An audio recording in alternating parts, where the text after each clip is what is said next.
Geste simple, mais plein de symboles et de signification, que celui posé ce mardi à la base aérienne d'Abidjan par le ministre délégué à la Défense, en présence des chefs des grands commandements des forces républicaines de Côte d'Ivoire et de certains de leurs collaborateurs. Pour le ministre Paul Kofi Kofi, le rééquipement des unités étant une des priorités du gouvernement, la remise de ce premier lot de tenues militaires constitue un grand pas vers la reprise totale du travail dans les casernes. La tenue symbolise, n'est-ce pas, l'image d'une armée. Vous savez, un militaire se distingue par sa tenue. Et le symbolisme de la reprise du travail par l'armée se fait à travers des tenues. Et il a été mentionné que nos militaires n'avaient pas de tenue, pour les raisons que vous savez. Donc c'est une action importante pour que nos frères militaires et les gendarmes soient à leur poste.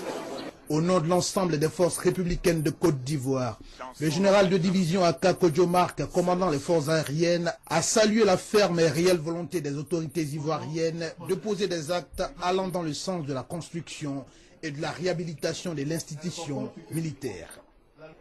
Le général Aka Kodjomark a saisi l'occasion pour dire au ministre Paul Kofi Kofi qu'à l'image de leurs autres frères d'armes, les aviateurs sont résolument prêts à jouer leur partition dans la réorganisation et la reconstruction de l'outil de défense dont les acteurs doivent avoir fière allure.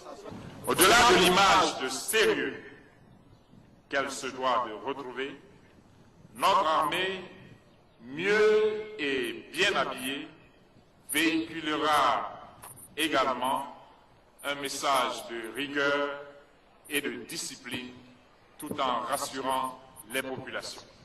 Avant de quitter la base aérienne, le ministre Paul Kofi Kofi a exprimé les attentes du gouvernement sur les conclusions de l'atelier qui sera organisé dans les tout prochains jours à Grand-Bassam pour réfléchir sur l'armée nouvelle de la Côte d'Ivoire et discuter des orientations et actions à mener pour que les forces républicaines de Côte d'Ivoire soient véritablement une réalité.